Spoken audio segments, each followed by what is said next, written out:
Hello मेरे भाइयों, कैसे हो आप सब लोग। तो मैं हेड कांस्टेबल आ रहा हूँ। आप सभी को सवाल रहता है कि आरएम अच्छी है या आरओ अच्छी है, मतलब क्या अच्छा है, कौन सी में ज्वाइन किया जाए, किसको फर्स्ट प्रेफरेंस दी जाए। मैंने तो दोनों का फॉर्म डाला है, दोनों में सिलेक्शन हो गया तो क्या होगा, ये होगा। आप सबों का बहुत डाउट रहता है, तो आज हम गो थ्रू करेंगे कि क्या डिफरेंस रहता है इन दोनों में। देखते हैं थोड़ा, ठीक है। आज इसकी बात करते हैं, तो चलिए शुरू करते हैं। तो ये कुछ पॉइंट्स ले गया हूँ, इनके बारे में आज बात करते हैं। Number one, rank. तो अभी करंटली जो है वो दोनों की रैंक सेम चल रही है। हेड कांस्टेबल दोनों हवलदार जाते हैं। पे मैट्रिक्स दोनों का पे लेवल सेम ही होता है। और पहले हम अब बात करते हैं वर्क प्लेस। जो ऑपरेटर है, मैं इतना डिस्क्लोज चीज़ें नहीं करूँगा, लेकिन एक आपको ओवरव्यू दे देता हूँ कि क्या क्या चीज़ें हैं जहाँ जहाँ ऑपरेटर को काम करना पड़ता है। तो एक, आप जब पोस्टिंग जाते हो एक किसी भी यूनिट में, तो आपके लिए signal centre, border, IT, store and other कुछ ड्यूटीज़ होती है जो मैं नहीं बता सकता। तो इनके बारे में करता हूँ एलेबोरेट। अब सिग्नल सेंटर क्या है। सिग्नल सेंटर में जैसे हायर हेडक्वार्टर से मैसेज आएगा, जो हेडक्वार्टर का सिग्नल सेंटर होता है उसमें हायर हेडक्वार्टर से आपके लिए मैसेज आता है, वो आपको जो अपने लेवल पे देना होता है। और या फिर जो आगे आपका फॉरवर्ड है, आपकी जो आगे हैं चीज़ें हैं, मैं इतना फोर्स के टर्म्स यूज़ नहीं करूँगा ताकि वो चीज़ें डिस्क्लोज हो। तो वो फॉरवर्ड आपको भी भेजना पड़ता है, मतलब हायर हेडक्वार्टर से लेना है, और आप जिस जगह पे हो वहाँ देना है। और अगर वो आगे के लिए है तो वो आगे भी आपको फॉरवर्ड करना पड़ता है। उसके लिए काफ़ी इक्विपमेंट होते हैं जिसके थ्रू आप करते हैं, या जो आगे रहते हैं वो आपको देंगे, और आप अपने हायर हेडक्वार्टर को दोगे, तो ये चैनल चलता है सिग्नल सेंटर में जो होते हैं।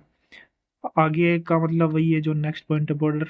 बॉर्डर पे जो रहते हैं बंदे, तो बॉर्डर पे आपको एक, आप सिंगल कमांड रहते हो, आपको वहाँ 24 घंटे रहना है। आपको एक रूम मिला होता है, आप वहाँ काम करते हो। जो भी कोई डेली का कुछ 3-4 मैसेज तो होते हैं, वो आपको डेली करने पड़ते हैं, लेकिन बॉर्डर पे ठीक रहता है। आप खुद की कमांड में हो, आपको पढ़ाई का टाइम अच्छा मिलता है, और आप एक जिम्मेदार पर्सन होते हैं उधर पे, क्योंकि सारे इक्विपमेंट जो वहाँ पे लगे हुए हैं उसकी जिम्मेवारी आप पे है। अब आता है आईटी ब्रांच। ये भी कम्युनिकेशन के ही बंदे करते हैं इसी का काम। इसमें काफ़ी चीज़ें हैं, जैसे कुछ इक्विपमेंट खरीदना वगैरह, उसका भी जो लेक जोक, और काफ़ी चीज़ें हैं जो कनेक्शंस वगैरह है ना।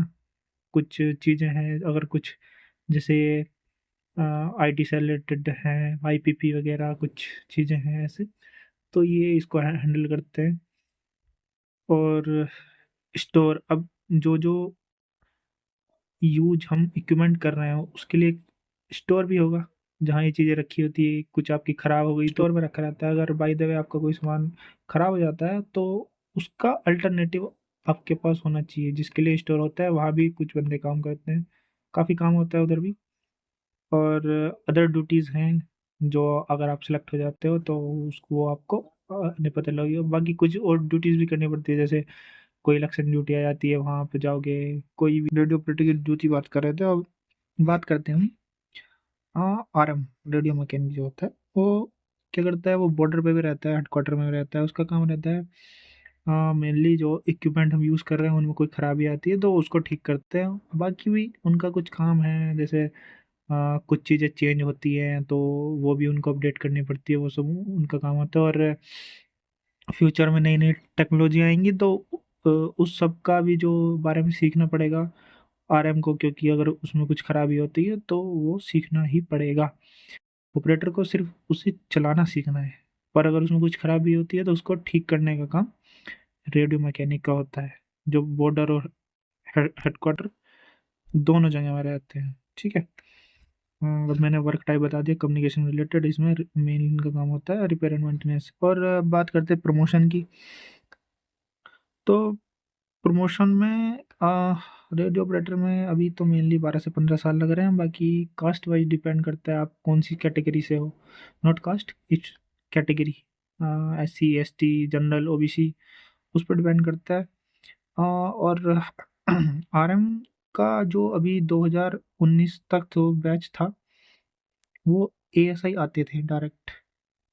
तो हेड कांस्टेबल जो पहला बैच गया वो 2019 के बाद गया 2021 में, तो इनका प्रमोशन थोड़ा फास्ट आ जाएगा, क्योंकि क्योंकि ये पहला बैच था। ये ASI में पहले कन्वर्ट हो जाएंगे। तो अभी इनका कुछ कंफर्म नहीं, क्योंकि पहला बैच तो हो जाएगा। फ्यूचर में क्या चलता है क्या नहीं चलता है इसके बारे में कंफर्म नहीं कह सकता। अभी के लिए तो इनका फास्ट ही है। अभी के लिए हम फास्ट कह सकते हैं, और रेडियो ऑपरेटर का स्लाइटली स्लो है। और अभी कुछ चीज़ें बता देता हूँ। अगर हम इन लोकेशंस पे, मतलब इन जगह पे काम करते हैं, क्योंकि आपको कहीं भी काम करना पड़ सकता है। आप ये परमानेंट नहीं हो कि यहाँ पे हो या यहाँ पे ही हो या यहाँ पे ही हो, यहाँ पे या इन ड्यूटीज़ में हो। अगर आप इन काम को चेंज करते हो तो इसको ट्रांसफ़र नहीं बोला जाता। इसको आप ड्यूटी चेंज, मतलब अभी आप यहाँ पे ड्यूटी कर रहे हो तो आपको यहाँ भी जाना पड़ सकता है, क्योंकि यहाँ का अगर यहाँ पे जो बंदा है उसको छुट्टी जाना है तो आपको यहाँ जाना पड़ेगा, फिर आपकी जगह कोई और आएगा। इसको ट्रांसफ़र नहीं बोला जाएगा। इसको कहते हैं चेंज ऑफ लोकेशन। मतलब आपका वर्क टाइप चेंज हो रहा है, आपका वर्क प्लेस चेंज हो रहा है, नॉट आपका ट्रांसफ़र हो रहा है। ठीक है। और स्टडी टाइम अच्छा खासा मिल जाता है। आप पढ़ने वाले होने चाहिए। पढ़ाई का टाइम मिल जाता है और आप ये सोचते हो अब नौकरी मिल गई है, तो थोड़ी ढील कर देते हैं, ये है वो है। तो वो आप पे डिपेंड है, लेकिन पढ़ाई का टाइम अच्छा मिलता है। आप पढ़ाई तो आप देख सकते हो कि आपको इसमें कौन सा प्रेफर करना है। रेडियो ऑपरेटर प्रेफर करना है, रेडियो मैकेनिक। और हाँ, आपका ये डाउट है कि आपने ये प्रेफरेंस डाली है, तो भाई अगर आप दोनों में सेलेक्ट होते हो फाइनली, तो आपने जो पहली प्रेफरेंस दी है, आप उसी में ही सेलेक्ट हो गया। आपको दोनों पोस्ट के लिए कंसिडर नहीं किया जाएगा, आपको सिर्फ एक ही पोस्ट के लिए कंसिडर किया जाएगा। आप सिर्फ एक ही ज्वाइन करोगे। तो इतना ही है। तो बाकी वहम में ना आए कि ये है वो है, आप इंजीनियर बन जाओगे हैं। ज़्यादा वहम में नहीं आना है। तो अच्छी जॉब है आपके लिए। You are welcome if you are selected. Okay, thank you.